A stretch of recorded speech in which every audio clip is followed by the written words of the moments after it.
Die Back-and-Close uitbraak in KwaZulu-Natal, wat onlangs daar in die Newcastle-strik gebeur het so 'n bietjie opspraak gemaak in die media. Hierdie uitbraak het nou gelei tot streng nuwe bewegingsbeheermaatreëls vir veeboere in die provinsie. Nou op die 7de Maart het Boer Media 'n verswinkel in Newcastle bygewoon waar die boere geleentheid gekry het om hulle stem te laat tel daar tydens die vergadering. Dr. Chanel Kahl is 'n staatsveearts in KwaZulu-Natal en sy het ons gekontak en gevra of sy dalk vir ons net 'n paar van die stellings, die opinies en die inligting oor back-and-close in 'n onderhoud kan regstel. Chanel, ons wil vir jou sê dankie vir die geleentheid om met jou te kan praat hier in Pretoria. Ja, nee, baie dankie. Ek sê ook dankie vir die geleentheid. Dit is 'n voorreg om hier te wees. Inderdaad, ek dink dit is vir ons belangrik en selfs vir ons kykers en ons boere dat hulle wil die regte inligting hê en hulle wil seker maak alles gebeur reg volgens die boek. Dis die trant of die houding wat ek by hulle opgetel het, selfs in daai warm vergadering wat daar plaasgevind het. Dr. Chanel Kahl het vir my gesê ek moet die dokter wegvat en net vir Chanel sê so, kom ons gaan aan. Chanel, kan jy net vir ons kykers net verduidelik en vertel oor jou bietjie agtergrond gee oor jou kwalifikasies en ook in jou rol in die departement van landbou? Ja, natuurlik. Ek het in 2019 gekwalifiseer as 'n veearts en ek het my community service in Bizana uitgevoer, wat 'n baie afgeleë gemeenskap in die Oos-Kaap is. En dit was vir my baie interessant. Ek het dit vreeslik baie geniet en dit het daartoe gelei dat ek aansoek gedoen het om 'n permanente pos as 'n staatsveearts te kry. Wat toe gebeur het en ek het begin om in Maclear te werk. So my area was redelik groot. Ek het in Maclear, Mount Fletcher en Ugie gewerk en ek was daar vir net so onder 4 jaar gewees. En toe het ek Natal toe getrek nou onlangs in Desember.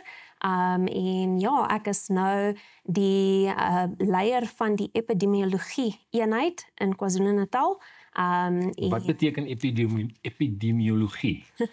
So ons eenheid is verantwoordelik om die statistiek en die inligting wat ingesamel word oor die siekteuitbrake bymekaar te maak en te analiseer. En gebaseer op dit kan ons identifiseer wat die risikofaktore is wat bydra tot die verspreiding van die siektes en daarop kan ons advies vir die staatsveeartse gee oor wat hulle strategieë moet wees om die uitbrake te hanteer. Chanel, maar met ander woorde, jy kan die inligting waar die back-and-close nou plaasvind, kan jy dan nou verwerk en jy kan die staatsveeartse dan nou verder help om te sê dis hoe jy die back-and-close gaan smoor. Dit is presies wat ons kantoor veronderstel is om te kan doen. Veronderstel ons moet doen en ons weet jy gaan dit nou inderdaad doen. So ek dink ons boere kan nou 'n bietjie rustiger terugsit en dan kan ons verder gesels. 'n Belangrike komponent is natuurlik back-and-close. Ons moet weet wat is back-and-close. Nou kom ons fokus net gou op back-and-close, die siekte. Kan jy vir ons net vertel wat dit is? Ja, so back-and-close is 'n hoogs aansteeklike virale siekte wat hoofsaaklik gesplete hoefvee en wilde diere affekteer. Daar is verskeie serotipes wat reg oor die wêreld bestaan en in Suid-Afrika kry ons die SAT serotipes. Wat beteken 'n serotipe nou? Is dit nou die stam van die virus? Dit is presies die stam van die virus. En kan diere soos beeste, jy sê met ander woorde beeste, skape, bokke en varke kan back-and-close kry? Ja, enige gesplete hoefdiere. So dit sluit in varke en natuurlik die wilde diere ook. Enige bokke, vlakvarke, bosvarke, enige gesplete hoefdier kan met back-and-close seer besmet word. Hulle praat nou van die rooi gebiede en ek gaan nou so 'n bietjie af van die definisie van back-and-close, maar hulle praat nou van die rooi gebiede wat die plase naby in die rooi gebiede is, weet jy, dit moeiliker want daar's buffels of iets in daai lyn. Hoe werk daai storie? Die ouens by die Wildtuin en dan nou in Natal?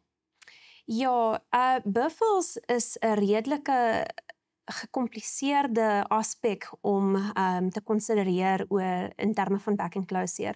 En die rede vir dit, en ek weet nie hoe om dit mooi in Afrikaans te stel nie, maar hulle is 'n maintenance host van back and close seer.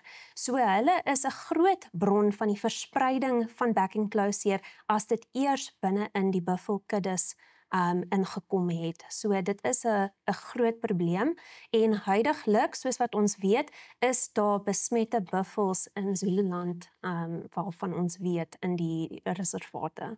So julle bekamping en versmoring, laat ek dit so stel, van back and close seer gaan weier as net beeste. Julle moet ook daai diere probeer die siekte onder hulle probeer beperk. Ja, die bestuur van daai diere gaan ook 'n groot rol speel. Wat se simptome het back and close seer? Hoe weet boere weet hulle diere het moontlik back and close seer? So back and close seer affekteer presies wat die naam sê, die back en die claw van die diere wat geaffekteer is. So tipies wat ons sal sien is dat diere sere ontwikkel binne in die mond, op die wange aan die binnekant, op die tong en op die lippe, en dan tussen die hoewe kan hulle ook sere ontwikkel. Daar is ander simptome wat ook met die siekte te doen het, soos byvoorbeeld die diere het koors en dan het hulle produksieverliese. So boere sal agterkom dat hulle gewigsverlies ervaar onder die diere, melkproduksie sal verminder onder die diere. Dit is tipies die simptome wat ons sien. En dan natuurlik as gevolg van die sere wat binne in die mond is, sal daar meer speeksel wees as wat mens sal verwag, maar ja, mens sal ook sien dat dit sal moeiliker wees vir die diere om te eet. Goed, en dit veroorsaak dan, soos jy sê, die gewigsverlies en dis meer. Ja. Hoe versprei die back and close seer in kuddes en nou kom ons sê na ander diere toe in gemeenskappe? Ja. So back and close seer versprei deur noue aanraking van diere wat besmet is met die siekte en ander diere wat vatbaar is vir die siekte. En as ek praat van noue aanraking, bedoel ek dat dit is die inaseming van mikroskopiese partikels wat uitgeasem word deur 'n besmette dier wat dan ingeasem word deur 'n dier wat vatbaar is vir die siekte. Dit word ook in rou melk of ongeprosesseerde melk versprei en dit word ook deur fomiete versprei. So as ek praat van fomiete, dan praat ek van mense en voertuie. En mense verteenwoordig veral 'n groot risiko in die verspreiding van back and close seer, in dat volgens die Wêreldorganisasie van Dieregesondheid kan mense vir tot meer as 48 uur back and close seer in hulle asemhalingskanaal dra en versprei. Verduidelik net gou vir my, so jy sê dan, met ander woorde, ons praat van lugdraande deeltjies in die lug.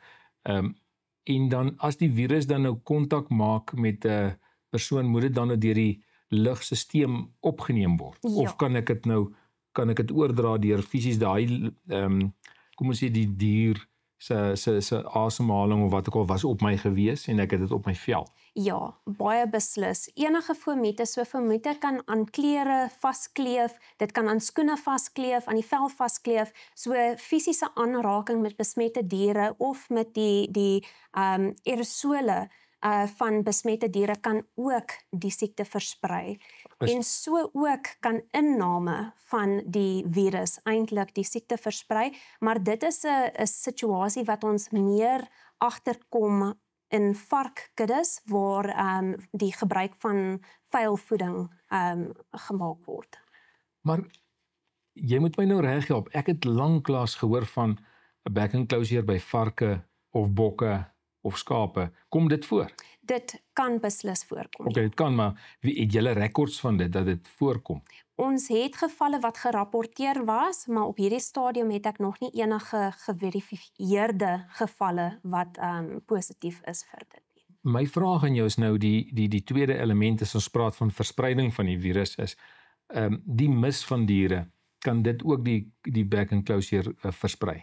Ja, enige diere wat besmet is met back enclosure, die liggaamsvloeistowwe van daai diere is besmet ook met die back enclosure. So dit sluit in die speeksel van die dier, urine en ook die mis van die dier.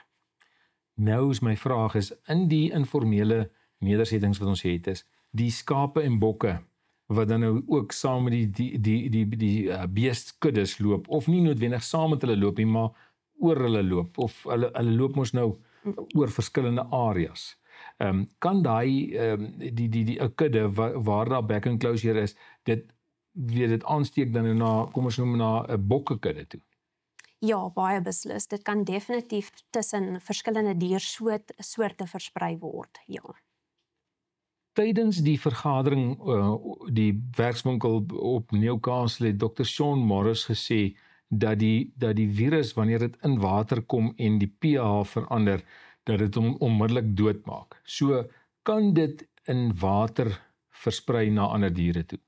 Nee, daar is nie enige bewyse wat ons het dat dit in daai manier kan versprei nie. Een van die kenmerke van back enclosure is dat dit 'n virus is wat baie sensitief is tot omgewingsfaktore en onder andere sluit dit in hitte en verandering in pH, as ook humiditeit en verskeie ander faktore. So dit is nie 'n virus wat goed in die omgewing kan voortleef nie. Hy sal vinnig doodgaan as hy nie 'n host het nie, as ek so kan sê. Ja, 'n gasheer. 'n gasheer het nie, ja. Soos wat ons nou hier by 'n gastehuis of hotel is, het ons so 'n gasheer nodig. Ja. So jy sê vir my, alhoewel hy hoogs aansteeklik is hy ook maar 'n ek wil amper sê 'n swak virus. 'n virus wat nie maklik bly lewe nie. Ja, dit is so, maar daar is nog 'n kenmerk van back enclosure wat ook baie belangrik is, en dit is sy neiging om nuwe variante te vorm, en dit gebeur as gevolg van mutasies wat plaasvind. As jy nou sê mutasies wat plaasvind, geef my gou 'n vinnige voorbeeld. Met ander woorde, die virus wat ons in KwaZulu-Natal het, kan al anderster wees as die een in Limpopo. Ja, dit is 'n feit. Die DNA van die organisme is die heeltyd besig om te verander en te muteer, en dit maak dat hy heeltemal 'n ander variante het. Nou, hoe gaan julle dit met die en-stowwe regmaak?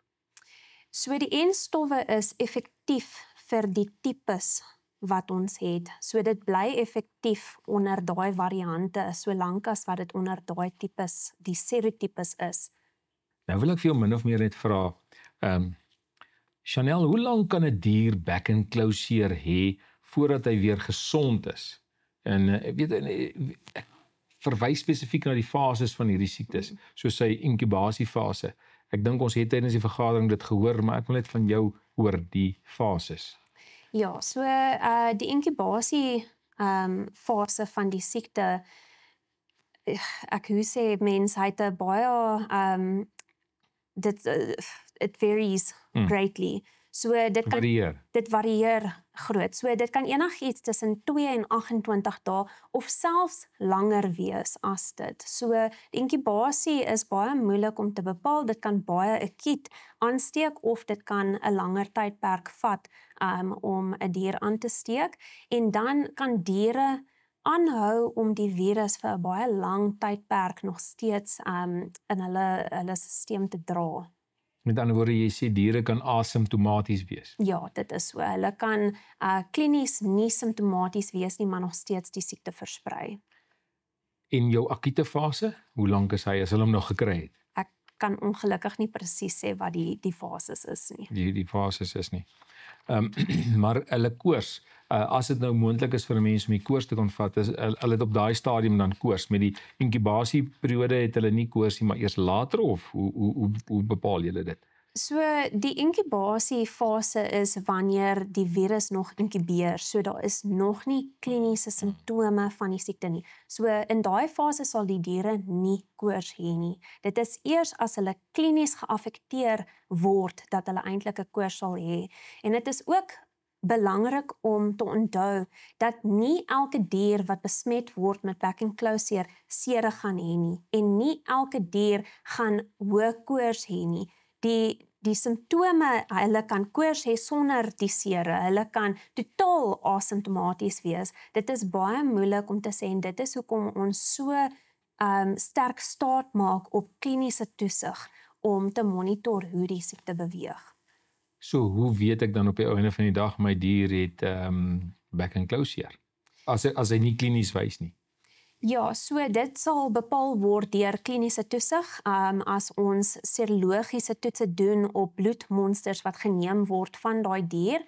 As mens kyk na die hoeveelheid diere, as 'n kudde, dit is gewoonlik, back and claw seer is nie 'n enkel diersiekte nie. Dit is 'n kudde siekte, so binne in 'n kudde sal 'n sekere persentasie van daai diere sal letsels ontwikkel van die siekte. So dit is baie belangrik, uiters belangrik, dat boere moet goeie toesig oor hulle diere hou en dit monitor. Hulle moet kyk op 'n gereelde basis en hulle ordentlik deursoek om te kyk of hulle die simptome van back and claw seer toon.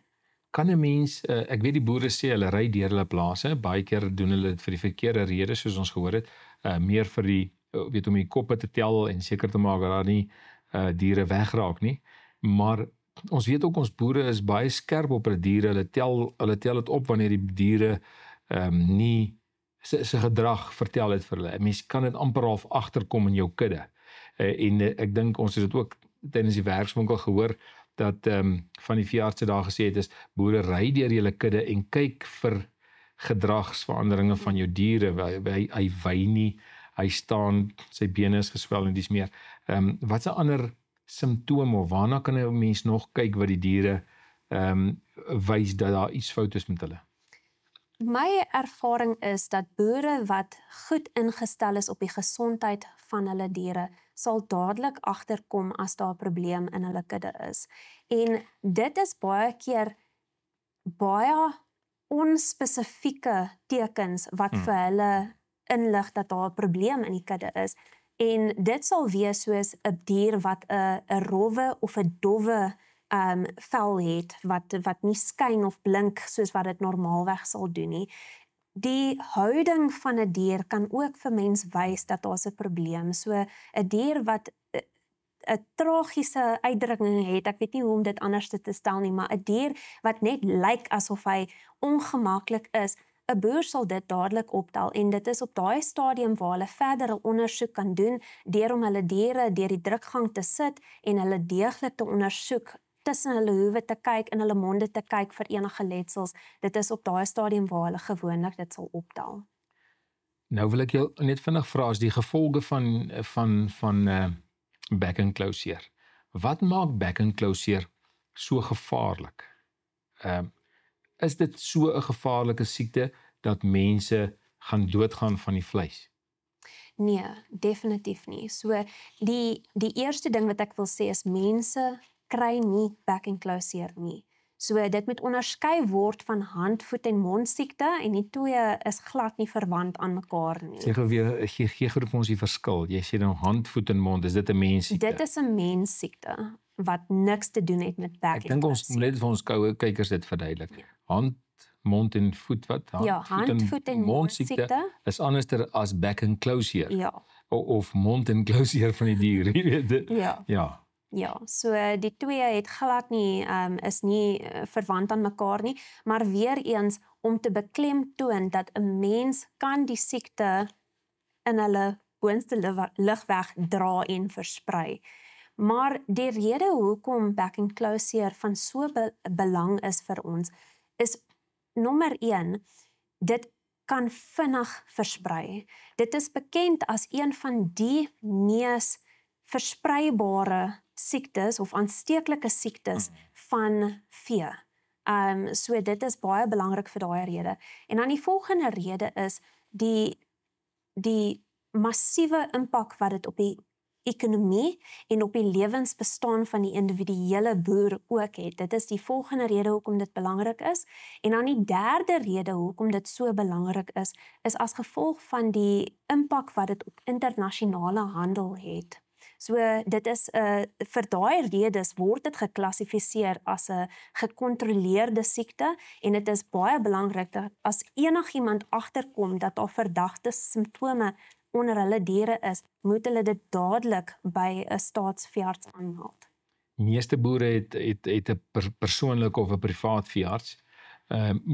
Weet al hierdie veeartse hoe die prosesse werk? Ja, privaat veeartse is baie goed ingelig en ons werk baie goed saam met hulle as 'n boer deur hulle privaat veearts werk, sal die privaat veearts die staat inlig dat daar 'n probleem is. En ons het dit in hierdie uitbrake het ons dit goed gesien. Daar was baie goeie kommunikasie tussen die privaat sektor en die staat. Veeartse of boere? Die veeartse, spesifiek die veeartse. Vir al die veeartse. So die veeartse weet presies wat eintlik hier aangaan op die oomblik. Ja, hulle behoort. So jy sê dis die ekonomiese impak wat van die ekonomiese impak in terme of kom ek vra so, wat maak dit dat as dit 'n so gevaarlike siekte is, kan 'n mens hom nie dan nou net met inenting beheer nie? Ja, so daai vraag was al voorheen gelig oor hoekom doen ons net 'n provinsiale inentings veldtog om die siekte te probeer stop nie. En die rede vir dit, ek sal probeer om dit so bes as moontlik te verduidelik, is die impak van die inentings op jou toegang tot markte. So die rede hoekom dit 'n impak... So daai markte praat ons van buitelandse markte? Nie noodwendig nie, enige markte, selfs nasionale markte om na 'n ander provinsie toe produkte te skuif, enige markte regtig. En die rede vir hoekom is daai impak eers daar, is omdat daar is nie op die oomblik 'n gevalideerde toets wat kan onderskei tussen 'n dier wat werklike virus het en wat ingeënt is nie. Goed. Nou, dis nie te sê dat ons nie kan onderskei nie. Dis nie wat ek sê nie. Daar is baie bekwame mense wat ons serologiese toetse kan analiseer en hulle kan van dit af bepaal of was die dier werklik in aanraking met die virus of was hulle ingeënt gewees, is die positief as gevolg van die inenting, maar daar is nie 'n gevalideerde toets nie. En daar is beperkings op die handel van diere wat ingeënt is, omdat daar nie 'n gevalideerde toets is om dit te kan. Hoekom is 'n gevalideerde toets so belangrik? Gaan dit oor die fisiese, want jy ent nou diere. Kom ek vra so. Vertel net gou voor ons nou by daai vraag verder aangaan. Hoe werk dit wanneer 'n dier geënt word? Watse maniere merk julle die dier of word die dier gemerk om dat 'n mens kan weet hy het die entstof gekry? So wat die requirement vereistes. Die vereistes is vir 'n dier wat ingeënt is dat hy gebrandmerk moet word. So dit is met 'n F brandmerk, die letter F wat op die nek gebrandmerk word en hulle word met 'n tag gemerk. So hulle word geïdentifiseer en gewoonlik die tags wat hulle vir dit gebruik is pink tags. So as hy pink tag het en dit 'n F op sy skouer, dan weet jy hy's geënt. Ja. Goed. Wat 'n tipe brandmerk is dit? 'n brandmerk of is dit 'n haarmerk? Haarbrandmerk. Nee, dit is 'n brandmerk. En as daar nou boere is wat vir ons sê hier word selfs beeste geënt en dan kry hulle net 'n haarbrandmerk, is dit foutief dan in die stelsel? Ja, ek kan nie regtig daai vraag goed beantwoord nie. Ek weet nie of 'n haarbrandmerk of nie brandmerk nie, 'n haarmerk aanvaarbaar sal wees nie, maar ek dink as hulle permanent geïdentifiseer is met 'n F-merk, gee dit gee die inligting wat mens nodig het dat daai dier ingeënt was. Kan so 'n dier dan op 'n veiling verkoop word? So ja en nee, dit is 'n bietjie 'n gekompliseerde vraag. Daar is prosesse wat op die oomblik onderhandel word om markte op 'n lokale vlak basies beskikbaar te stel waar daai diere verkoop sal kan word. Maar daai prosesse is nog nie huidiglik in plek nie. Is dit wat hulle nou in die vergadering gevra het, kan ons nie voerkrale na die gemeenskappe toe bring nie? Dit is presies en dit word op die oomblik onderhandel en bespreek. Is dit moontlik dan om te kan sê dat voerkrale en ek wil amper al sê veilings binne in daai gebiede dan plaasvind, so daai diere bly in die ekonomie binne in daai gebied bly funksioneer? Ja, so dit is presies wat op die oomblik bespreek word. Ek kan nie praat oor wat die uitkoms van daai onderhandelinge is nie, maar dit word bespreek. Word dit nou in die departement se kant bespreek of word dit nou op privaat sektor vlak bespreek? Beide. So die departement en industrie werk saam om daai oplossings te probeer vind, sodat daar toegang is tot die markte. Die veilingskrale is baie streng wat daai regulasies aan betref. En ons het gesien dat dat die verteenwoordiger van wat is daai organisasie se naam, IPAC, is ek reg? Okay. Het baie sterk opgestaan en gesê dis die reëls van veilings en as baie streng as 'n dier aankom, dan word die hele veiling gestop. Iets wat my as 'n dom persoon wat nie hierdie goed verstaan fascineer is die feit dat die beestrokke kom by die veilings in en hulle spuit die wiele van die trokke of ontsmet die wiele van die trokke, maar daar word niks met die beeste boop gedoen nie. Wat is die doel van die spuit van die wiele en die beeste wat van die selfe plaas afkom, word nie byvoorbeeld nou ook tipe van ontsmet nie, want ek bedoel as jy sê daai partikels kan nou aan mekaar vas wees, dan kan dit mos nou wees dat as ons nou hulle uitjaag, hulle weet ons nou daai virus dan op daai oomblik kan bietjie versmoor of onderdruk. Ek vra. Ja, dit is 'n baie goeie vraag. Ek dink tot 'n mate gaan dit ook oor mens weet nie presies waar daai trok beweeg het nie. Dis nie net noodwendig oor die plaas waarvandaan waar hy die diere opgetel het nie, maar ook die gebiede waardeur hy beweeg het. So dit is net 'n algemene metode om goeie biosekuriteit te probeer toepas om die effek van die organiese materiaal wat natuurlik op die wiele en onder die voertuig gaan vassit, om daai risiko te verminder. Maar ja, dit is 'n goeie punt dat die diere self natuurlik die vermoede kan dra. Kom ons kom nou by biosekuriteit en nou wil ek jou vra, hoe word bekkenklouseer beheer en voorkom? Okay, so daar is 'n paar goeie. So daar's twee elemente op daai vraag en die eerste is die voorkoming daarvan. En ek dink ek sal eers dit bespreek. Die grootste ding is dat boere moet goeie biosekuriteit in hulle eie plase toepas. En dit begin by die heining. Hulle moet seker maak dat hulle plaas omheind is en dat die heining in goeie toestand is. En 'n heining op syself is nie goed genoeg nie. Hulle moet kan beperk of hulle moet kan seker maak dat gesplete hoefdiere wat binne in die plaas is, nie in noue kontak kan kom met gesplete hoefdiere wat buite die plaas is nie.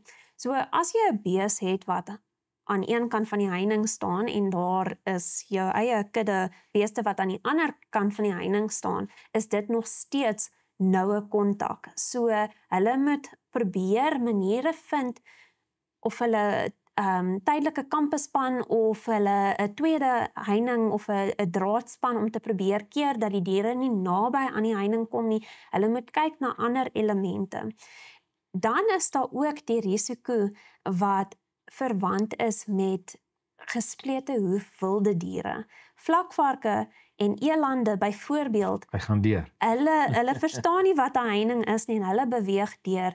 En ons kon op hierdie stadium nog nie bepaal wat is die omtrek van of die Ek wil amper sê die draer as jy my kan. Ja, ons weet nie hoe groot is die risiko wat daai diere basies toon nie, maar wat ons wel weet is wat bekkenklouseer is en doen. En vir daai rede is dit wys vir ons om aan te neem en te reageer asof daai diere 'n baie hoë risiko is totdat ons die teendeel kan bewys. Ek het nou gelees dat die bokke en skape is nie goeie draers van back and claw seer nie. Hulle kry hom, hulle dra hom nie so goed nie.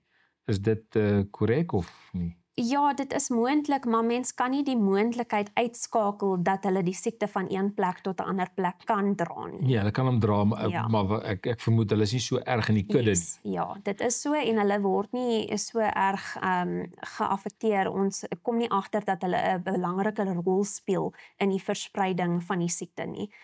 Maar daar is nie enige goeie bewyse om dit te substantieer nie. So gaan die staat moontlik kyk om 'n bietjie daai want dit sal goed wees as 'n mens daai inligting het sodat 'n mens dit kan gebruik soos veral in julle rol om te kan sê dit is wat ons nou weet ten opsigte van skape, bokke en varke dat 'n mens weet dit is die weet as jy al daai diere het. Ek dink ons het gepraat op by werkswinkel het ek die woorde gehoor van as jy varke het en dis onder jou varkekudde slag hulle almal. ja, nee. Dis die vraag wat ek nou wil verder het is waarom word diere geslag? Of waarom moet diere geslag word wat back and claw seer het? Wel, dit is nie op die oomblik, dit is nie it's not a requirement. Is dit? Maar dit gebeur. Dat hulle geslag Dat daar geslag is. Het Sean Morris nie gesê daar in die Oos-Kaap was daar 'n boer wat 100 beeste moes van kant maak nie. Ja, okay, so dit is waar die siekte uitbreek in 'n area waar goeie beheer toegepas kan word. So in daai dit is moeilik vir my, ek ken nie die agtergrond en ek weet nie wat se gesprekke was gevoer nie, so dis moeilik vir my om te sê, ek is amper seker dat dit was nie Back and claw seer nie. Nee, dat dit nie op aangedring was dat hulle geslag het nie. Dit sou 'n besluit wees wat geneem was. Omdat die diere dalk siek op 'n ander manier siek was. Nee, nie noodwendig nie. Ek bedoel dit kon back and claw seer gewees het. So wat ek probeer sê is dit was nie noodwendig deur die staat geforseer nie. Dit was dalk 'n besluit wat hulle geneem het as gevolg van die impak wat dit sou hê en om te probeer om die siekte so gou as moontlik te stop. So die maklikste manier om dit te stop is om dit uit te roei. Dit is die waarheid. So waar dit moontlik is om die diere te kan slag, is dit is die best case scenario, want dan jy stop hom. As die diere nie meer daar is nie, kan hulle dit nie versprei nie. Maar as ons kyk na ons gemeenskapboerderygebiede, dit is nie moontlik om daai tipe beheer toe te pas in daai gebiede nie, want waar stop mens?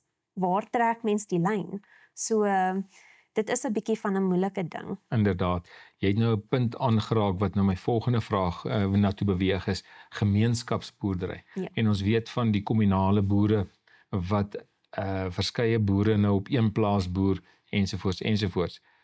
Die vraag wat van die boere daar tydens daai werkswinkel gevra het was wat maak ons met my heining? Ek is 'n grensboer. Hulle noem dit 'n spesifieke term gebruik, grensboer, en daarmee het hulle bedoel hulle is hulle grens aan 'n gebied wat deur 'n informele nedersetting hanteer word en daarso loop elke boer se 5 of 10 beeste rond en daar's nie beheer, as ek dit so kan stel nie. En dan die ander ding wat die grensboere oorkla is hulle heininge, juist daai heininge. Nou sit hulle die heininge op. Die een boer het vir my gesê hy spandeer R40,000 'n jaar aan sy heininge wat dan vir 2 maande partykeer langste bly, dan word dit of geknip of gesteel. Die sekere dele van die heininge word letterlik weggedra en gesteel. Hoe kan 'n mens daai boere help, of hoe kan 'n mens daai situasie hanteer wat dit makliker maak vir kom ons noem die grensboer gevalle?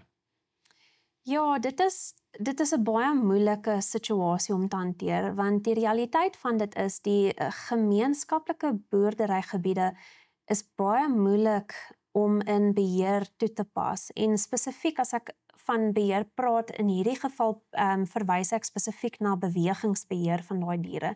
En die rede vir dit is dat daai diere is totaal afhanklik van gemeenskaplike weidingsgrond. So dit is baie moeilik om hulle beweging te probeer beperk.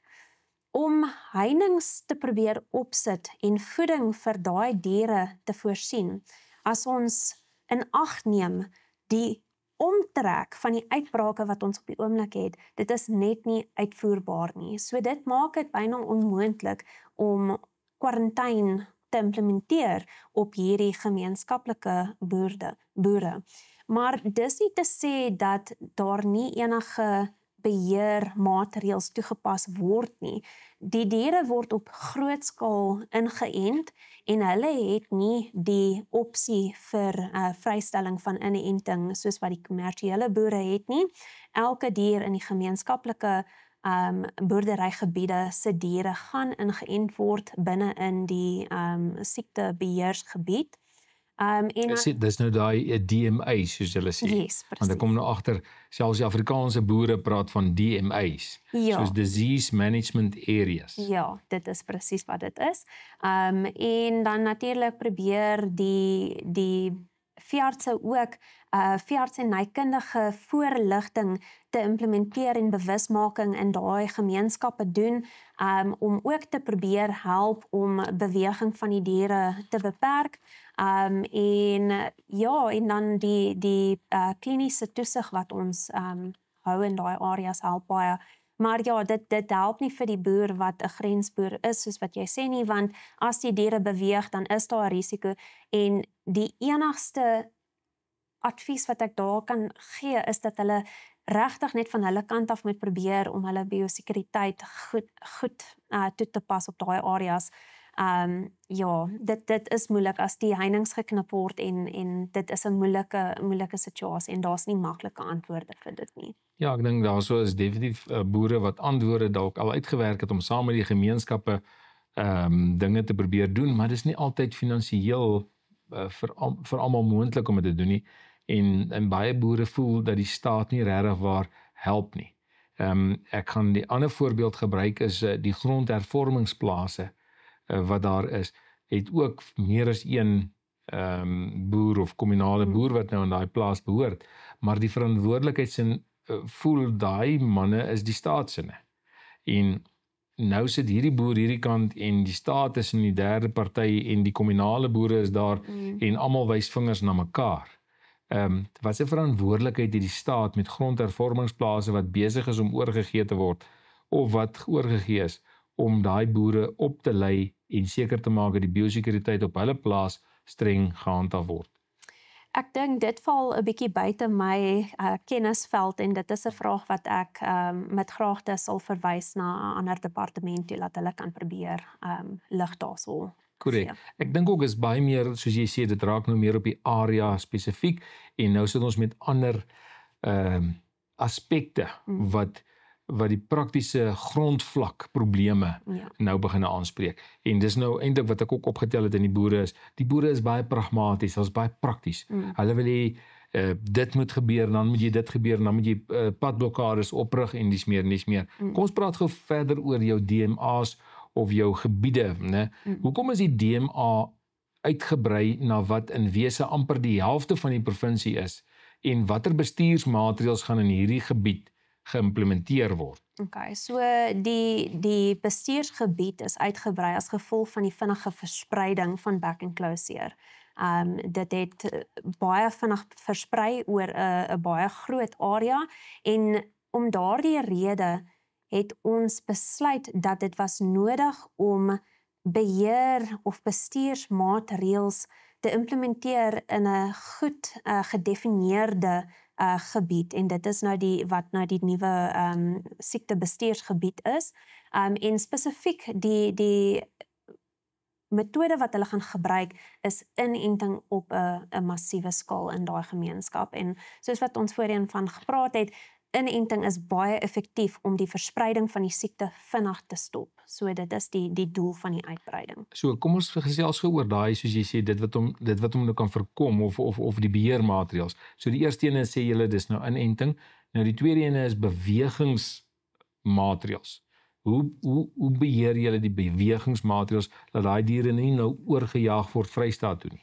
Ja, so ons het al reeds so half hierdie aangeraak. Dit is baie moeilik om beweging te beheer in KwaZulu-Natal. Dit was tot dusver die grootste uitdaging gewees in die beheer wat ons wil implementeer. Daar's 4 elemente wat ons beheer van staan en ons het klaar gepraat van kliniese toesig, ons het klaar gepraat van veeartseny voorligting, ons het klaar gepraat van die inenting en dan die 4de ene waarmee ons regtig sukkel is die eintlik bewegingsbeheer van die diere. En die rede vir dit is die geografiese uitleg van KwaZulu-Natal, in dat al kan ons effektief padblokkades op die hoofpaaie implementeer, is daar 100 ander alternatiewe roetes wat gebruik kan word om diere by hulle bestemmings uit te kry waar hulle wil hê. So dit is baie moeilik om dit te implementeer. Wat ek wel kan sê op hierdie stadium is, ons is aktief besig om hierdie aspek mee te werk. Daar is op die oomblik 'n bewegingsprotokol waarop ons werk, wat binnekort vrygestel gaan wees of beskikbaar gemaak gaan wees, en dit gaan dit baie duidelik maak wat die vereistes is om diere te kan beweeg in die provinsie. En dan het ons onlangs 'n JOC gestig in die provinsie. Dit is 'n Joint Operations Committee en daar is verskeie rolspelers binne in daai komitee. Ek kan nie sê presies wie deel van dit is nie. Ek is self nie deel van daai gesprek nie, maar hulle is besig om te bespreek hoe bes om daai bewegingsmaatreëls te enforce is af te dwing. Af te dwing, presies. Korrek. Ja. Jy het nou eintlik my volgende vraag afgevra, want ek wou vir jou vra is, wat doen die regering om back and closure te beheer? En jy het nou 'n paar van die punte aangespreek wat ek dink, wat jy nog enige punte byvoeg? Nee, ek dink wat ek net sal sê is om dit op te som, ons kliniese toesig is baie effektief en dit is ietsie wat op 'n daaglikse basis gebeur. Ons veeartseny voorligting is ook baie effektief en dit gebeur ook reg oor die provinsie, maar veral gekonsentreer in die siektebeheergebied. En dit is perskonferensies en mediavrystellings of mediaverklarings wat ons vrystel en onderhoude en terreinbesoeke en al sulke metodes wat ons gebruik. En 'n onlangse voorbeeld van dit was die besoek van minister Steenhuisen na Nkandla toe, waar hulle met die tradisionele leierskap gepraat het oor back and closure, met die hoop dat dit sal help met die inligting, die kennis van dit en die commitment van die mense om eintlik om hulle te kry om deel te neem. Presies. Seker te maak dat hulle juis die siekte wil onderdruk en om bekamp op baie manier. So as daar nou uitbrakings uit back and closure uitbreek buitekant die ek sê die rooi gebied of kom ons noem dit die DMA gebied, die siektebeheer gebied, né? Wat maak 'n mens dan? So dit bly nog steeds die staatsveeartsenydienste se verantwoordelikheid om gekontroleerde siektes binne en buite die siektebeheergebied te beheer. So enige siektes, as daar enige nuwe positiefs buite die gebied gerapporteer of aangemeld word, gaan daar nog steeds kwarantyne geïmplementeer word en die nodige bestuursmaatreëls gaan geïmplementeer word in daai areas.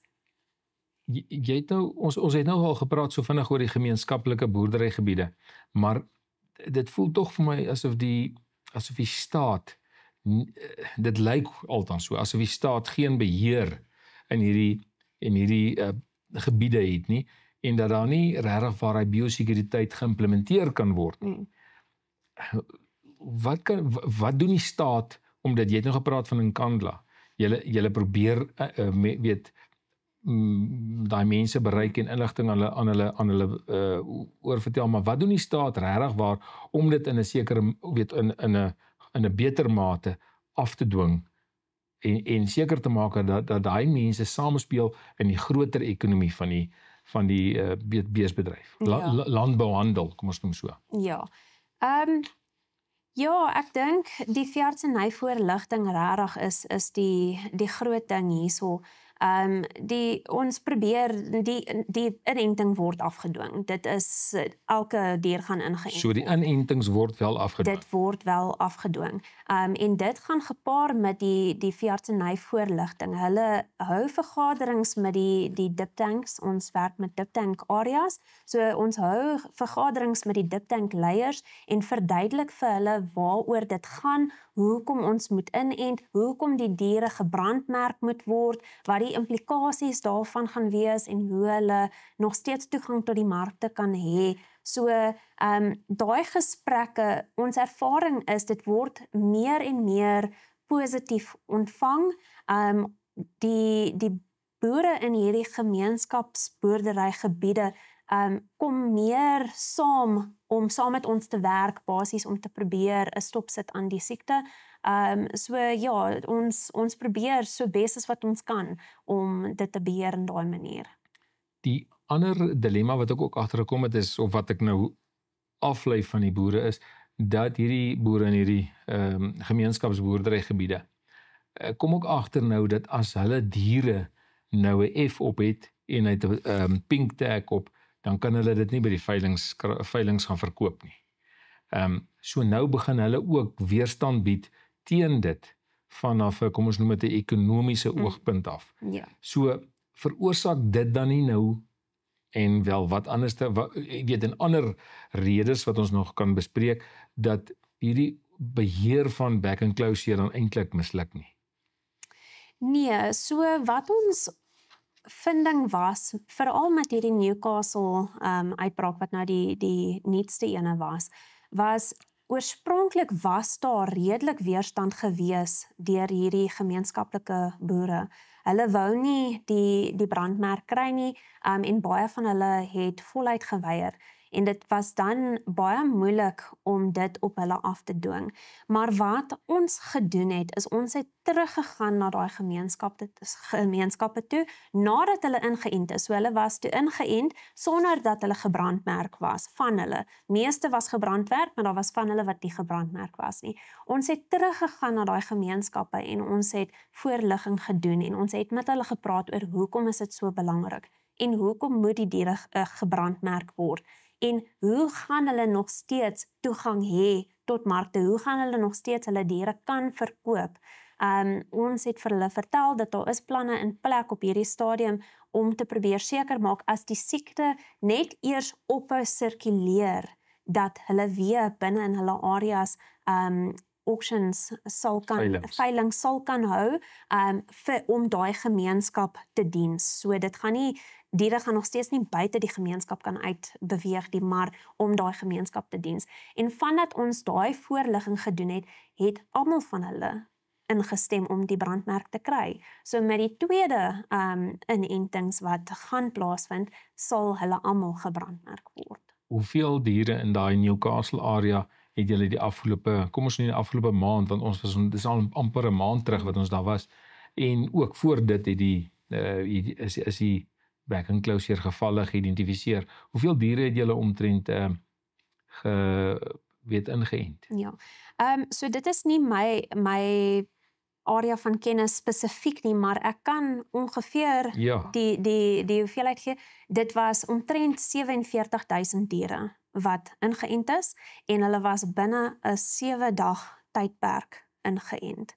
Van die dag wat die inentings ontvang is, het hulle elke dag gewerk, insluitend oor naweke, of oor die naweek, want dit was net 7 dae gewees. Hulle het oor die naweek gewerk, hulle het al die diere ingeënt, gebrandmerk, die oortags gesit en die van hulle wat oortags gekry het, en ja, so dit was 'n baie goeie reaksie gewees wat baie vinnig gedoen was. Kan 'n mens sê dis 'n operasie wat julle amper af Ja, uitgevoer het? ja, en dit was baie goed georganiseer in dat hulle staatsveeartse en tegnikuste van ander gebiede gekry het om te kom help met daai proses. Hoeveel staatsveeartse en soos jy sê tegniese spanne, hoeveel mense wat fisies die inspuitings druk in die beeste? Ek probeer nou net in my kop sê nou klaar vir myself, jy weet 7 dae maal 7, dit gee vir jou 49.000, dis 7.000 beeste 'n dag. Ja, dit is So ongelooflik. een mens amper of gaan sukkel om soveel beeste en dis hulle in so 'n lang gang staan. Ja, nee, ek is nie seker presies hoeveel dit was nie, maar ek dink dit was omtrent 40. So 40 wat dan uitgaan en dan spuit hulle ent hulle die beeste. Ja. Plus die span wat van Newcastle af was almal betrokke ook gewees. Hoe werk dit as hulle dan gaan? Waar's die fasiliteite wat hulle sit hulle in 'n drukgang, bring hulle eie ek wil amper sê hulle eie hekke waarbinne hulle dit kanaliseer, die beeste insit, of gebeur dit in die gemeenskapsboere se krale? Ja, so ver as wat ek weet, het hulle die gemeenskaplike drukgange hanteringsfasiliteite gebruik om die inentings te doen. Ja. Nou net 'n vraagie wat ook opgekom het, is die koste van inentings. Kom ons begin so. Hoeveel spuit julle 'n bees in, die hoeveelheid, en wat kos dit? Okay, so ek dink ek gaan dit bespreek in die konteks van die vergadering wat in Newcastle gehou was en wat daarso gesê was, net sodat almal die volle prentjie het van waar die waninligting oor die koste van die inenting vandaan gekom het. En basies wat gebeur het is, die boer wat gepraat het 'n stelling gemaak dat die staat byna R3.000 betaal per kop wat ingeënt word teen back enclosure.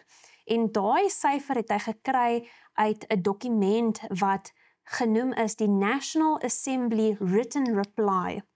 En dis 'n gepubliseerde dokument. Enige iemand wat die koste van inenting gaan Google, gaan daai dokument kan kry, so dit is openbaar, daar's geen geheime daar nie. En dit was basies 'n vraag wat deur 'n verteenwoordiger van die DA aan die minister van landbou gestel was oor die koste van die inenting. En in daai dokument staan daar dat die koste van die inenting op die einde van die dag, hulle die berekening gedoen en verduidelik wat's die invoerkoste plus die belasting wat nog bygekom het plus dan die vervoerkostes en so, en dan het hulle by die finale bedrag uitgekom en dit was ongeveer R3.000. So ek dink is R3.022.21 of daar rondom. So daai koste, dit was R3.000 per unit. En ek dink waar die misverstand ingekom het, is dat die boer aangeneem het dat 'n unit gelyk is aan 1 dosis of 1 inenting. En dit is nie waar nie. So 1 unit verwys eintlik na 1 bottel en 'n bottel is 300 ml. As die persoon wat die inenting toedien, die inenting gebruik volgens die spesifikasies van die vervaardiger, beteken dit dat daar begroot moet word vir R150 per dier. Dit is nie per dosis nie, dit is om daai dier volledig in te ent volgens die spesifikasie van die vervaardiger. Goed, so ons kan dit nou dan op die lig stel dat dit nou dit kos 'n boer R150 per dier om dit in te stel. Of kom ons sê, dit kos dan by die stadium die staat. Ja. Jy weet en dis meer. Okay, so nou my vraag is nou, kan boere nou entstowwe gaan aanskaf en hulle eie diere daarmee ent? Kom ons sê ek boer daar in daai rooi gebied en ek wil my 300 of 500 bees op my plaas wil ek gaan inent. Kan ek dit doen?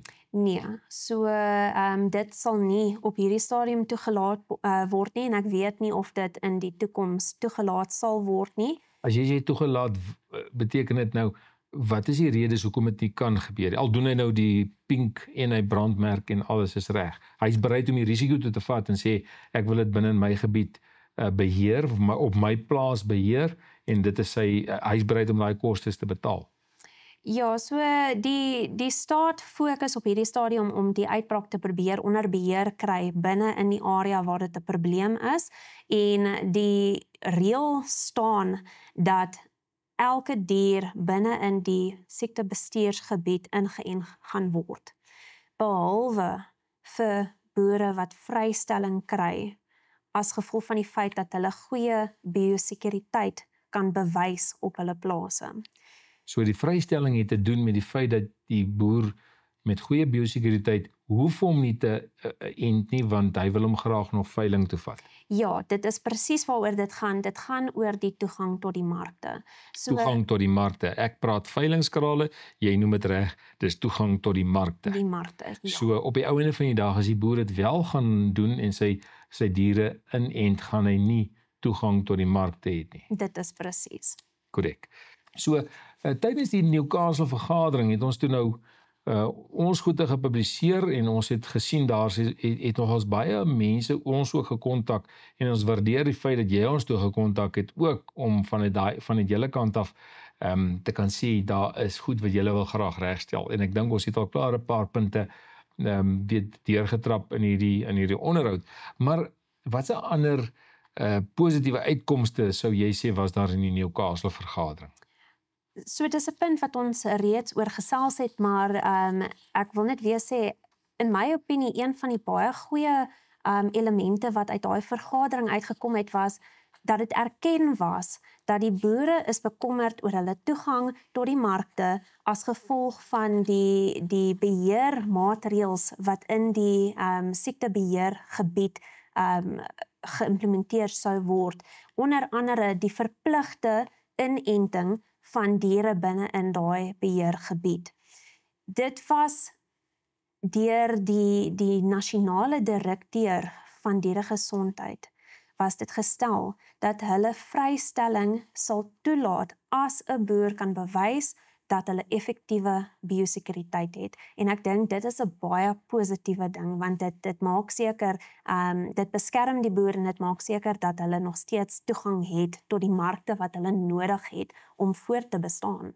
Korrek, want op hierdie stadium alles wat toegemaak word, maak hulle die boere ekonomies in die moeilikheid raak. Ja. En hulle kan nie hulle werkers en hulle verbande betaal nie. Ja. Die ander ding wat ek opgetel het in die vergadering is dat die boere vertrou nie die staat in die hantering van hierdie siekte nie. En een van die aspekte wat na vore gekom het is die toetsing van die bloed. En die vraag wat na vore gekom het is, kan daar onafhanklike laboratoriums genomineer word of gebruik word wat kom ons sê 'n tweede opinie kan gee oor 'n spesifieke bloedtoets.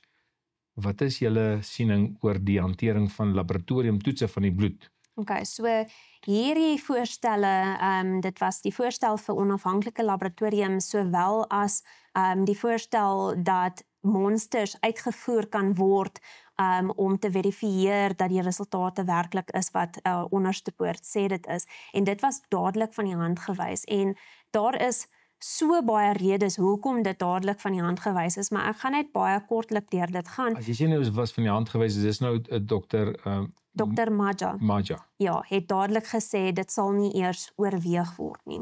Maar dis nou die opinie van die staat, as ek dit so sê, het nou namens die staat gepraat. Ja, sy het namens die staat. So die staat sê dan nou, nee, ons gaan dit nie eers oorweeg nie. Ja, dit is so. Hoekom nie? Die rede vir dit is die stigting van 'n onafhanklike laboratorium binne in die land.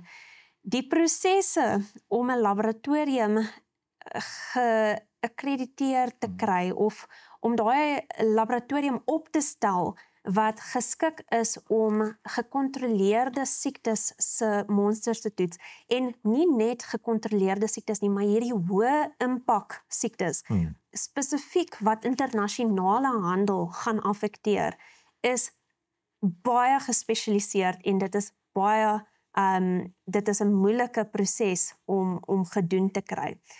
Buiten dit, die toerusting wat benodig word en die infrastruktuur wat benodig word vir so 'n laboratorium is baie moeilik. Dit is 'n moeilike proses om eintlik aan die gang te kry.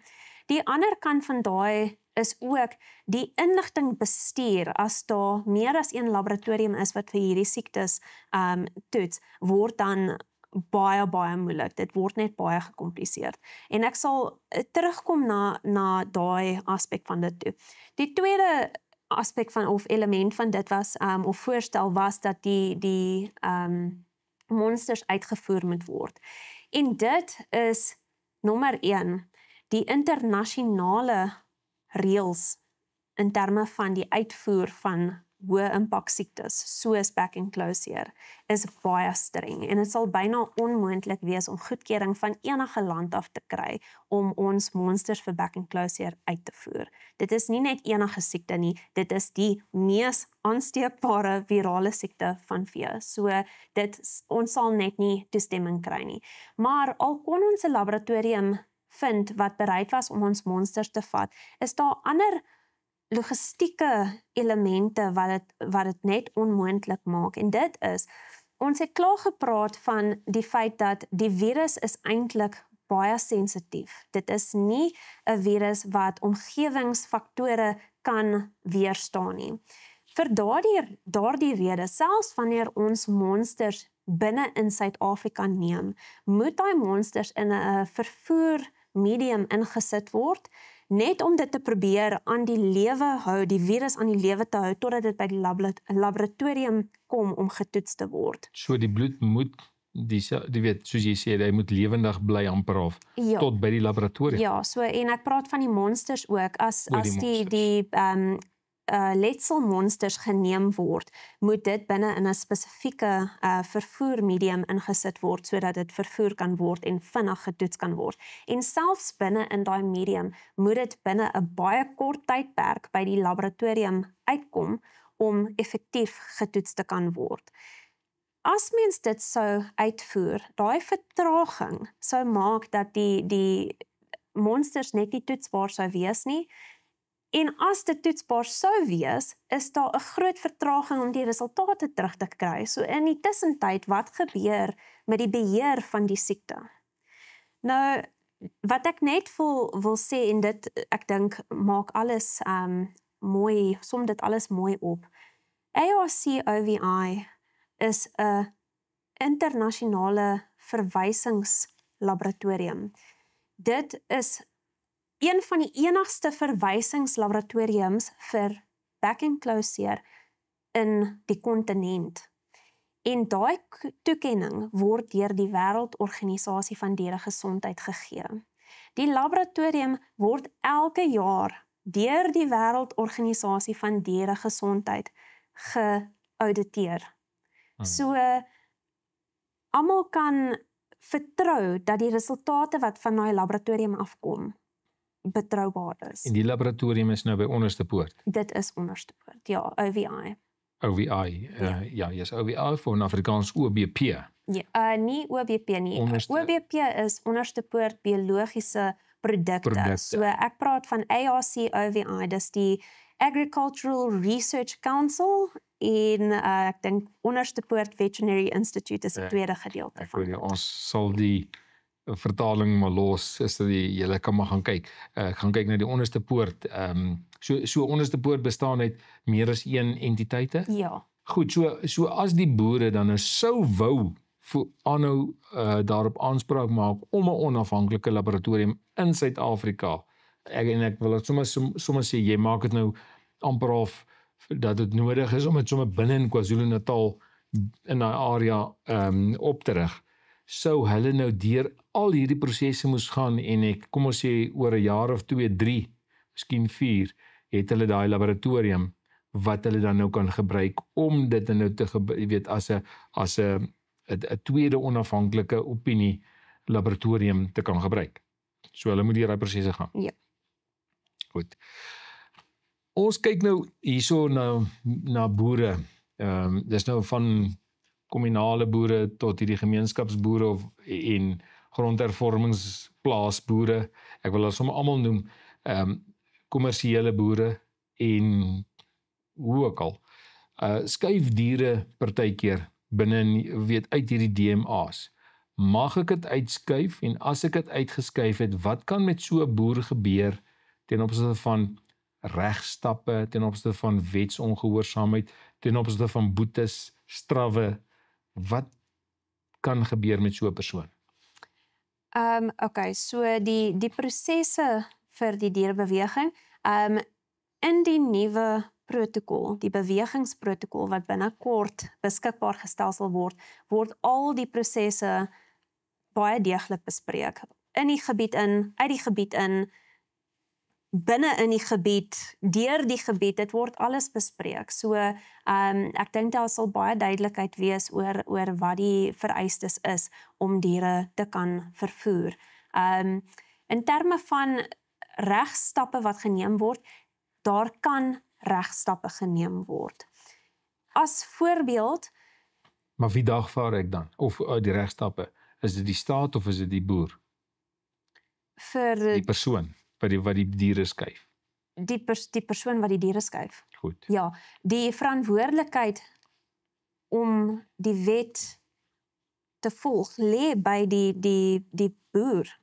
Elke individuele mens moet die wet volg. Die regulasies en die maatreëls is daar, maar ja, dit moet deur elke individuele mens nagekom word. Die nuwe DMA's wat nou in die Staatskoerant gepubliseer is en dit het hierdie boere nou onseker gelaat oor wat volgende gaan gebeur. Wat van dierevervoer en diereverkope? Jy hoor wat ek wil sê, en die ander ding is, ek wil voor ons nou voor jy my die ene antwoord is, hoekom het dit so lank gevat om die goed in die Staatskoerant te kry, en hoekom het dit so, jy het al voorheen in die vorige vraag, jy het so rolweg vir my geantwoord ook, maar hoekom is dit so moeilik om die kwarantyne te kon toepas op daai gebied, daai eerste uitbrake? Hoekom het die staat nie meer gedoen oor om daai gebiede te kwarantyne nie? Okay, so ek gaan hom eers Goed, ja, ons vat hom eers en die tweede weer vir. Okay. Die staat het die beheermaatreëls toegepas wat hulle gesê het hulle gaan toepas.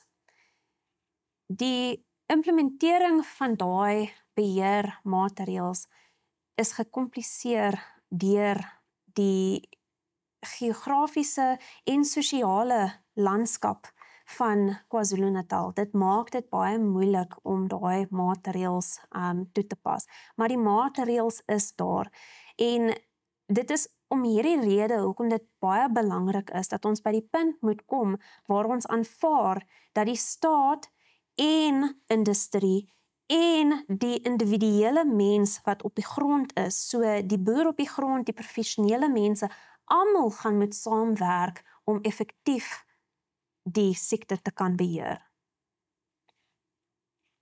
En nou wat van diereverkope en dierevervoer? So diereverkope en dierevervoer, die dierebewegingsprotokol wat binnekort beskikbaar gestel sal word, sal baie volledig antwoord wat gaan gebeur, wat gaan toegelaat word en wat gaan nie toegelaat word nie. En dan natuurlik is ons op die oomblik besig met industrie om te werk op wat presies is die protokol om boere vry te stel van inenting en hoe gaan dit, daai protokol, die bewegingsprotokol ook impakteer. En ja. Gaan julle in hierdie protokol nou ook verduidelik dat boere, die vrystelling van die boere, die Rooikruis sertifikaat, hoe werk daai Rooikruis sertifikaat? Net verduidelik dit vir ons kykers ook, hoe werk daai Rooikruis sertifikaat wat julle van praat? Ja, so die Rooikruis sertifikaat is die bewegingspermit wat ons gebruik wanneer daar 'n hoë risiko is van die verspreiding van 'n siekte. So binne in die nuwe bewegingsprotokol wat ons opgestel het, het ons die prosesse baie mooi verduidelik en watter permitte vir watter beweging nodig gaan wees. Daar is 'n gewone bewegingspermit en daar is 'n rooi kruispermit. En wat nou gaan gebeur is alles gaan van 'n sentrale kantoor af beheer word, my kantoor, en al die permitte gaan van my kantoor af basies uitgereik word aan die boere en afhangende van die risiko-assessering van die beweging sal ons besluit of dit 'n rooi kruispermit is of 'n normale bewegingspermit, maar dit word baie goed uitgelê in daai dokument wat beskikbaar gestel gaan word. Hoe gaan voerkrale byvoorbeeld nou moet werk, weet om beeste aan te koop in hulle spesifieke handel wat hulle dryf? Dit gaan ook totaal afhang op of hulle binne of buite die gebied is en of hulle diere binne-in moet vervoer of uit moet vervoer of binne in die gebied moet vervoer of deur 'n gebied moet vervoer. So die beheermaatreëls wat toegepas gaan word en die bewegingsprotokolle wat geïmplementeer gaan word, gaan absoluut op 'n individuele basis geassesseer word vir elke geval. Maar dit word goed bespreek. Dit sal duidelik wees wat die protokolle is. Daar is sekere dokumente, ons is besig met amper 'n checklist of 'n tabel wat opgestel gaan word sodat hulle kan kyk of dit into, out of, within, through is en dan op dit gaan dit na abattoir toe, gaan dit vir eie gebruik, is dit lewendige diere wat vir boerdery of vir teeldoeleindes vervoer word. Al daai verskillende elemente word uitgelê en bespreek in daai dokument. So dis eintlik 'n baie ingewikkelde matriks. Maar kan ons vir julle vra as julle hom dan die dag gepubliseer het dat ons dalk miskien weer 'n soortgenoeme inligtinggewende video kan maak dat ons boere mooi kan verduidelik ook hoe daai bewegingsprotokol gaan werk. Ja, ek dink dit is 'n baie goeie voorstel. Nou, hoe lank gaan hierdie DMA of hierdie siekte gebiede wat julle bestuur, hoe lank gaan hulle nou aktief bly en onder watter omstandighede sal julle nou dit ophef? Die DMA gaan in plek bly totdat die sirkulasie van die siekte gestop het. En ons gaan dit agterkom deur die kliniese toesig wat ons hou. So toetse word op 'n gereelde basis gedoen en as ons sien dat die sirkulasie van daai siekte binne in 'n sekere gebied gestop het, saam met 'n risiko-assessering van of die siekte weer sy kop gaan lig en of hy regtig gaan lê het, gaan ons dan so stelselmatig en heel moontlik in fases die DMA ophef. Maar dit is 'n proses wat baie tyd gaan vat. Dit is nie iets wat vinnig gedoen gaan word nie.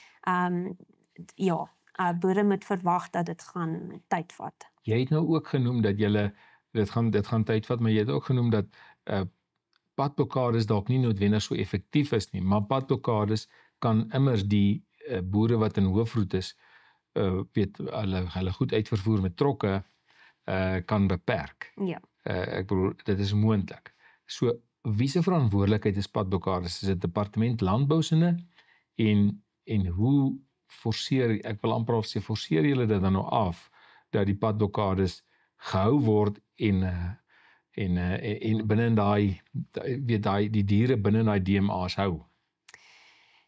Ja, dit is ook 'n moeilike aspek van die beheer om aan te spreek. Dit is nie direk gekoppel aan die departement van landbou nie. Maar soos wat ek net nou genoem het, daar is nou onlangs 'n Joint Operations Committee gestig. So moet ons 'n bietjie wag vir dit. En nee, dit is gestig, hy is daar en daar sal heel moontlik, en ek spekuleer want ek is nie deel van hierdie komitee nie, maar daar sal heel moontlik verteenwoordiging van die polisie wees, van die verkeersdepartement, van die weermag, al die verskillende departemente wat 'n rol gaan speel. Veilingskrale. al die industrierolspelers, hoop ek. Ek dink hierdie gaan meer oor die operations spesifiek, oor die spesifieke beheer wat gaan Op grondvlak gebeur. Ja, presies. So daai verskillende rolspelers is deel van daai komitee en hulle sal bespreek hoe gaan hulle daai beheermaatreëls basies afforceer.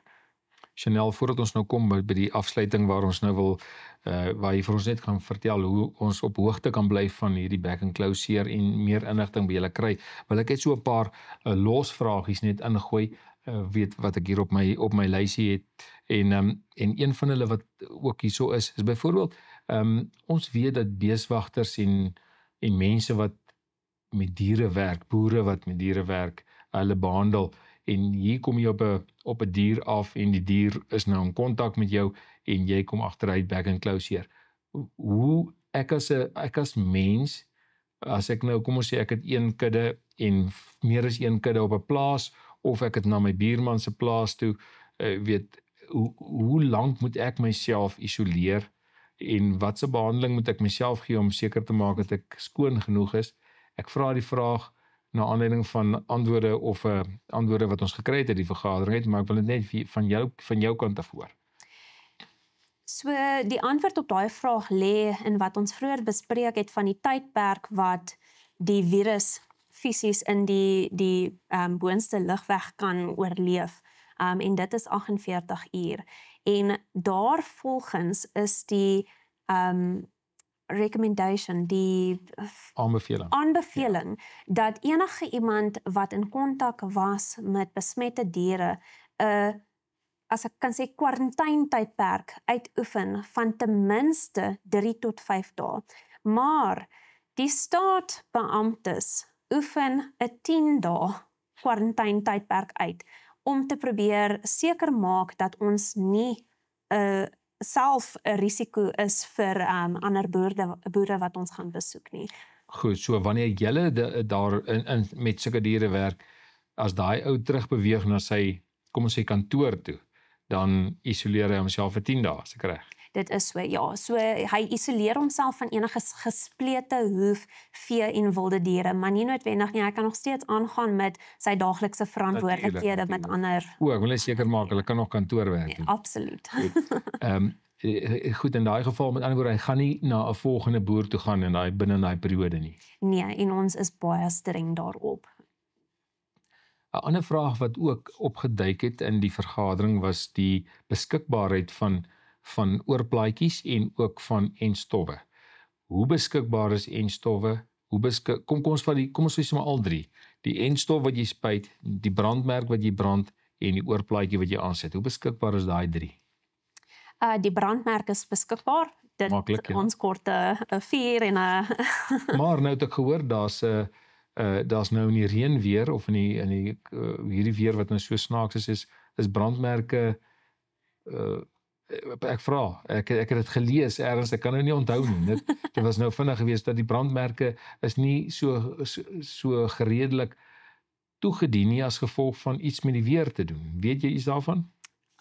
Definitief nie. So ver ek weet is daar nie 'n faktor wat die weer speel met 'n brandmerk. Ja, nee, dit behoort nie te wees. Nou oorplaatjies en enstowwe. Die enstof is beskikbaar. Het julle genoeg enstowwe vir die hele KwaZulu-Natal? Ek vra net om te weet of daar genoeg is.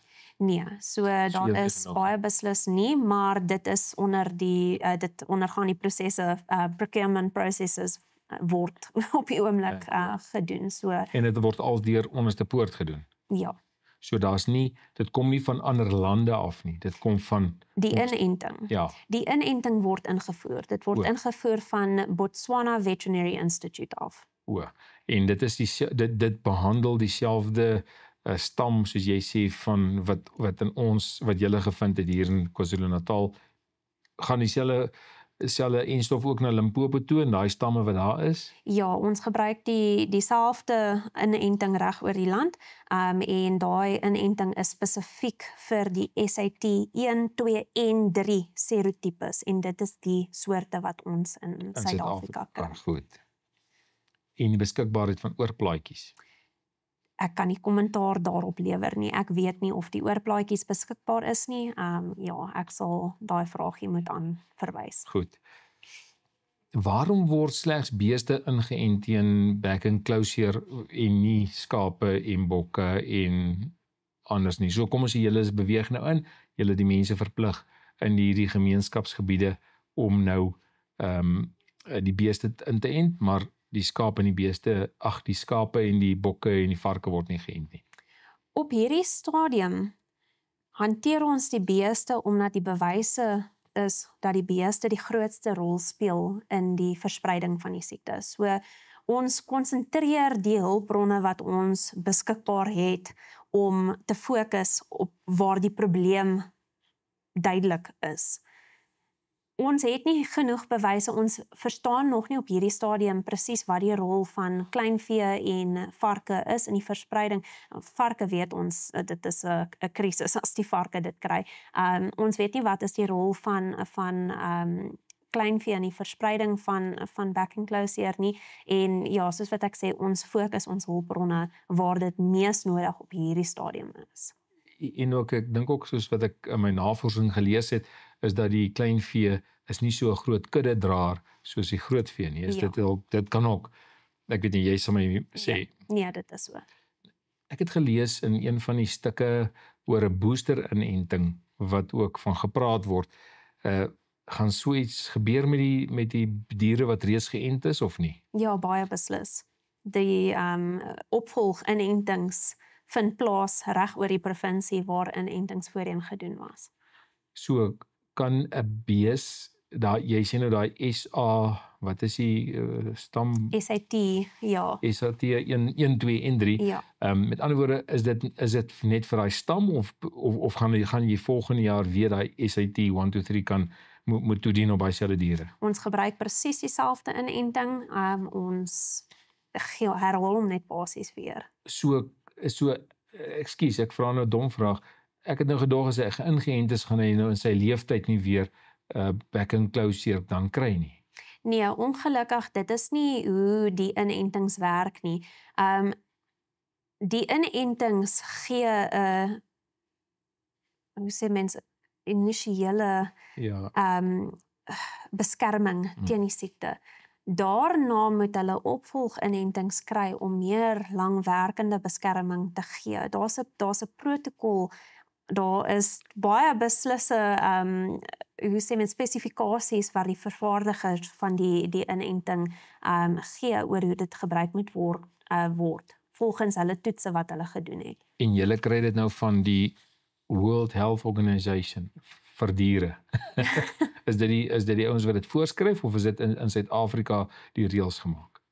Die inentingsprotokol. Daai booster protokol. Nee, Ja, so dit word deur die vervaardiger van die inenting gespesifiseer. So elke keer wat 'n medikasie geregistreer kan word of moet word, dan moet dit deur 'n proses gaan waar dit getoets word, hoe gereeld hy gegee moet word en hoe die konsentrasie en wat die reaksie is op daai inenting. So hoe goed dit die immuniteit van daai dier boost en dan word toetse gedoen om te kyk hoe lank hou dit en daarvolgens spesifiseer hulle hoe mens moet inent. En dit is die geval vir alle inentings. Meeste van hulle, enige boer sal weet as hulle teen pulpy kidney inent, daar's 'n eerste inenting en dan is daar 'n opvolginenting en baie keer is daar dan 'n jaarlikse inenting wat ook gegee moet word. So daar is 'n protokol en dit is wetenskaplik uitgewerk. So die boere moet hom net gaan kyk na die spesifieke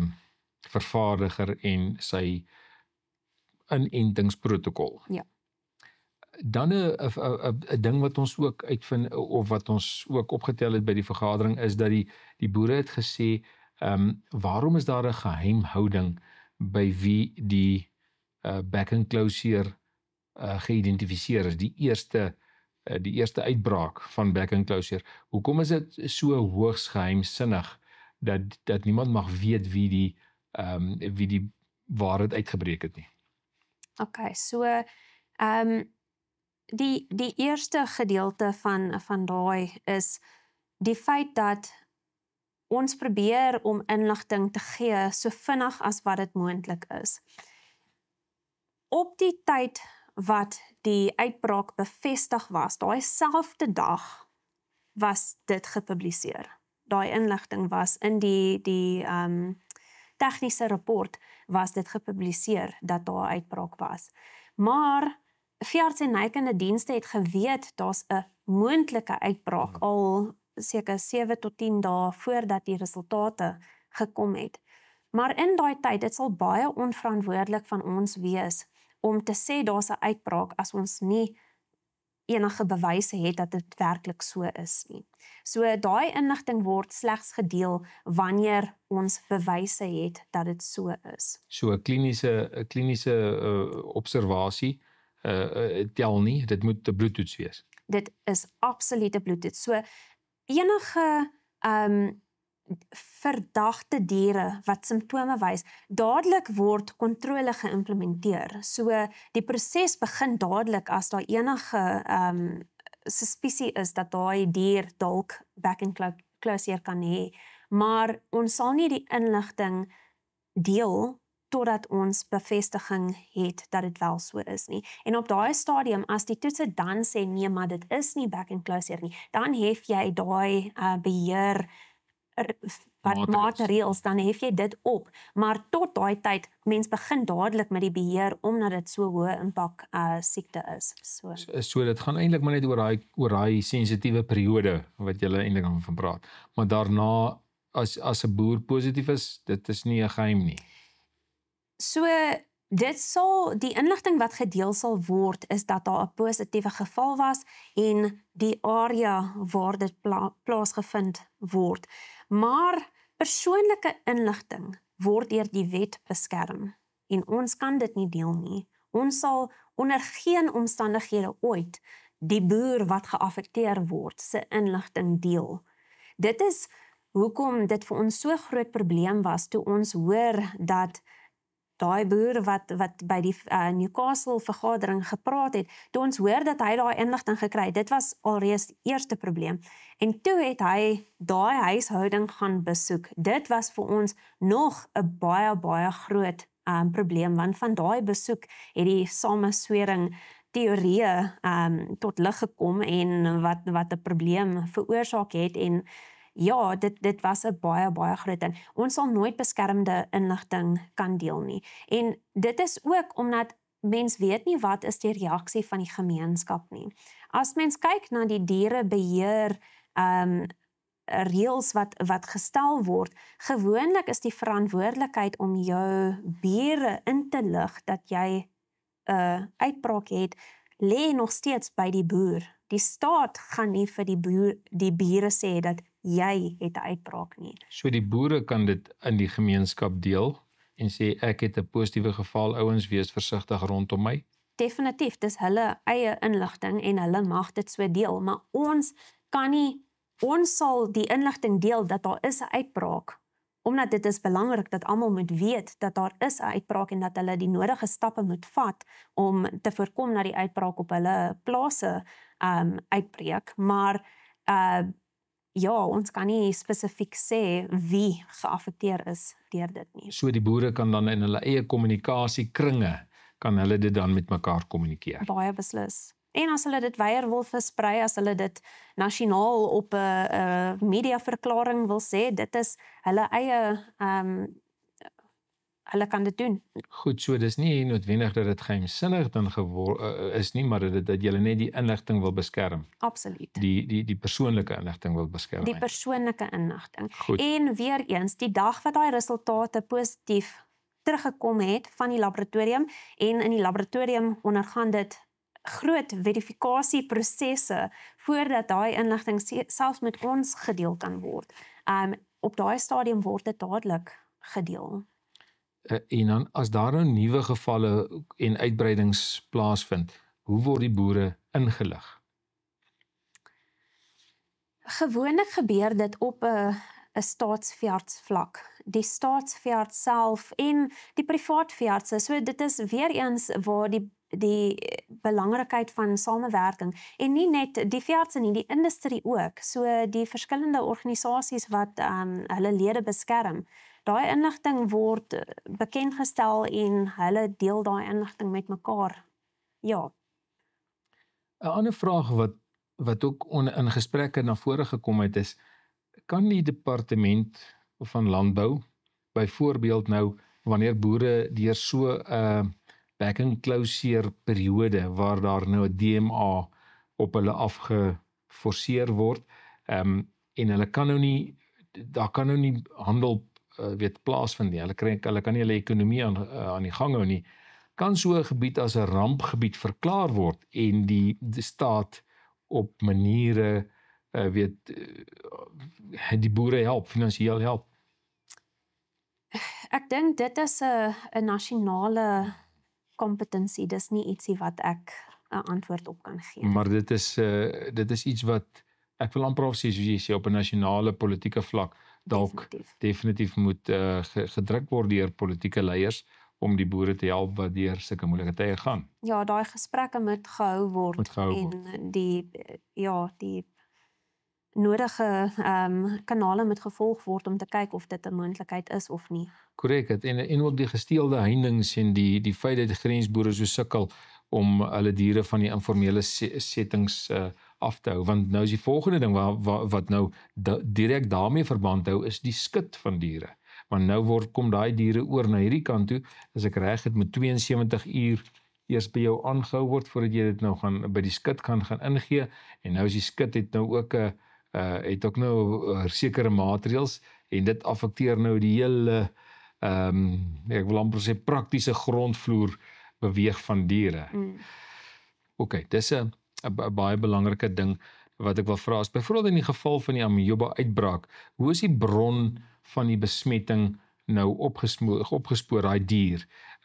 Jy weet, en na watter dokumentasie kyk julle om die ketting van die eienaarskap te kan bepaal van daai besmette dier, want ek weet dat iemand het gesê die dier is, of daar is, ek weet nie of dit by daai geval is nie, is by 'n spesifieke veiling in Desember gekoop. So, hoe werk daai dokumentasie van diere? Hoe weet julle die eienaarskap, die ketting van die eienaarskap van 'n dier? Met ander woorde, kom ons sê 6 maande of 3 maande later het hy nou back and closure. 'n boer het hom gekoop op 'n veiling. Hoe weet julle, waar kan julle gaan kyk vir die oorsprong? Ja, dit is baie moeilik, die epidemiologiese studie van die siekte om vorentoe en agtertoe, forward and backward tracing te probeer doen, dit is baie moeilik.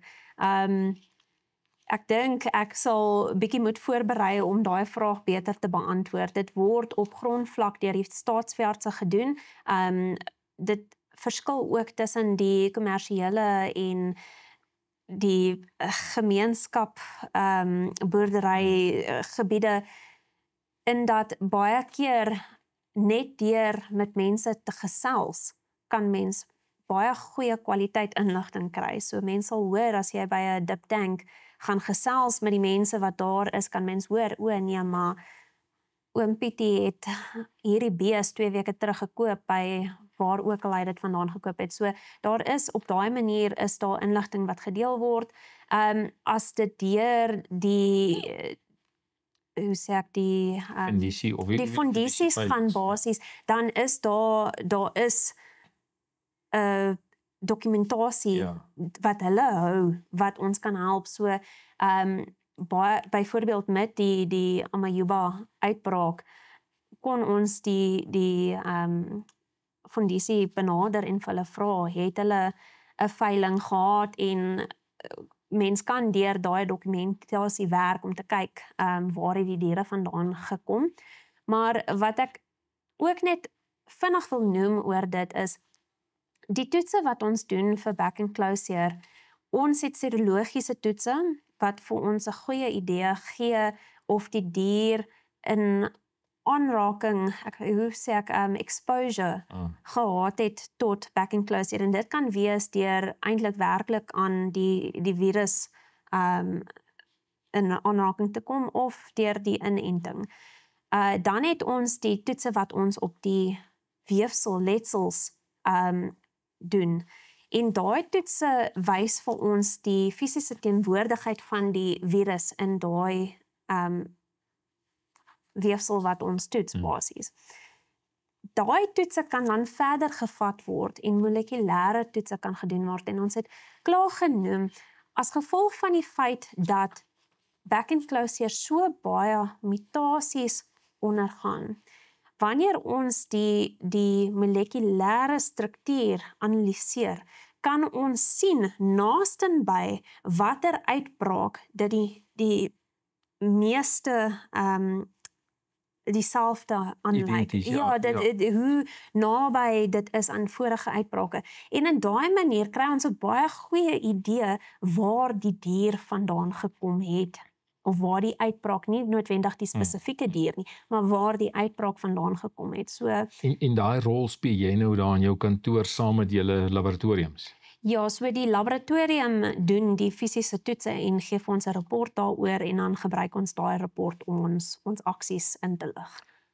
So Chanel, ons moet jou net beter leer ken en die prosesse by jou kantoor 'n bietjie meer verstaan en beter verstaan en met jou daar kommunikeer, dan sal jy vir ons vir ons boere al die ek wil amper sê al die goed net regskuif en laat 'n mens by goeie oplossings kan kry. Want ek dink dis op die uiteinde van die saak, daai hele werkswinkel, alhoewel party mense om daar bietjie rof en warm beleef het, dink ek dit was 'n goeie vergadering waar tydens die boere hulle stem kon laat hoor het, en daar het, alhoewel dinge dalk verkeerd gesê was, het dit nou veroorsaak dat ons byvoorbeeld vandag hierso sit. En dit is wat my, wat ek positief sien, en ek wil vir jou ook sê, dankie vir dit. Dankie dat jy na ons toe gekom het en uitgereik het, dat ons hierdie goede kan regstel. Ek wil dan vir ons boere wat nou ook na hierdie onderhoud geluister het, en as daar nog iets is wat vir jou nie reg klink nie, of wat jy voel, Chanel, nie reg hanteer het nie, adresseer dit vir ons asseblief op 'n formele manier met 'n e-pos. Ek gaan jou nou vra dat jy dalk vir ons 'n e-posadres beskikbaar stel, waar mense jou kan kommunikeer, want ek dink WhatsApp is nou goed en wel, maar dit kan ook partykeer bietjie verkeerd verstaan en gelees word. So kom ons doen dit op 'n formele manier. As julle boere dalk ook in 'n groep kan bymekaar kom, gaan sit gou, werk gou die dinge uit en skryf dit in 'n formele manier en adresseer dit aan hulle, en dit kan op daai manier gehanteer word. Geef vir ons jou kontakbesonderhede, jou amptelike kontakbesonderhede, en dan wil ek graag weet, wat kan boere doen om op hoogte te bly van Berkenklausier? Okay, ek sal na die vergadering dalk my kontakbesonderhede deel en dan kan ons dit dalk op die skerm sit. Boere kan inligting, die nuutste inligting oor Berkenklausier kry op 'n WhatsApp kanaal. Daar is 'n amptelike WhatsApp kanaal en dit word genoem FMD Updates. Ek moet vir jou sê, dit was nou nie baie goeie naam nie, want ek het hom ook gaan soek na die Newcastle uitbraak en ek kon hom nie kry nie. So ek het ook eers rukkie gesuk, en eers nadat jy dit vir ons aangestuur het, toe kry ek hom. Ja, so die kanaal se naam is FMD Updates en daarop word die nuutste gepubliseerde staatskoerant wat te doen het met Berkenklausier, dit sal gepubliseer word. Die mediaverklarings word op 'n gereelde basis op daai gepubliseer. Ons sit ook op dit die nuutste kaarte, soos wat die DMA dalk kan verander, so sal daai kaarte daarop beskikbaar gestel word. Enige perskonferensies wat deur byvoorbeeld die minister of die direkteur van dieregesondheid gehou word ook daarso gepubliseer of genoem, sodat mense dit kan gaan kyk. En dan baie belangrik, en ek dink ietsie wat baie waardevol is, daar's 'n tegniese rapport wat ook op daai kanaal gepubliseer word. En dit gee baie spesifieke inligting oor hoeveel gevalle het ons al gehad, hoeveel van hulle kon ons al toemaak, watse tipe areas word geaffekteer deur dit, wat is die beheer wat geïmplementeer word, daar is regtig baie goeie inligting daarop, op daai kanaal en op daai tegniese rapport. So ja, ek sal almal aanmoedig om daai kanaal te volg. Dan sê dan wil ek dan ook daarmee afsluit en vir jou dan sê dan nogmaals dankie en dan ja, 'n laaste woord aan ons boere. Jy het nou die vloer. Jy kan gou met ons boere praat en sommer met hulle in die kamera praat. Ja, nee, baie dankie vir die geleentheid en ek dink van my kantoor se kant af wil ek net sê dit is vir ons van uiterste belang dat boere toegerus is met akkurate inligting in terme van wat met back enclosure gebeur. So enigiemand is welkom om my te kontak om die inligting, die relevante inligting te kry. Ek sal so oop boek wees as wat ek moontlik kan. Enige inligting wat ek kan deel, sal ek absoluut deel met enigiemand wat belangstel in dit. So ja, ek dink dit is net baie belangrik dat boere moet hulle self, hoe sê ek, hulle met hulle arme aantrek, hulle met hulle self regmaak deur goed op te lees oor hierdie siekte. Want wat ons agtergekom het is dat daar op 'n groot mate baie waninligting en 'n tekort aan begrip oor back enclosure is. En dit is wat lei tot die verspreiding van misinformasie. En dit kan baie gevaarlik wees. Ons vat 2 tree terug in plaas daarvan dat ons saamwerk om hierdie siekte se beheer te probeer takel, is ons besig om terug te gaan na, is dit eers hier? Is daar eintlik back enclosure hierso? So ons moenie in daai lokval intrap waar ons teruggaan nie. Ons moet goeie akkurate kennis gebruik om onsself toe te rus met die kennis wat ons nodig het om ons eie diere in die land te bestuur en om onsself te beskerm van die siekte. En dan weer eens wil ek net sê, dit is ook vir my van uiterste belang. Ons moet leer die staat en industrie en elke individuele mens, insluitend professionele mense en die boere op die grond, moet 'n manier vind om saam te werk om oplossings te vind vir hierdie situasie waarin ons self bevind. Nou, baie dankie. Chanel, baie dankie. Dan sien ons uit om weer met jou te gesels wanneer jy daar ander nuwe protokolle, bewegingsprotokolle vir ons na die tafel toe bring en dan maak ons weer so. Dan wil ons vir ons kykers sê hier van Boer Media se kant af, ons sit hier in Pretoria in 'n lekker hotel. Boer lekker, boer mooi, boer veilig en tot 'n volgende keer, mooi dop.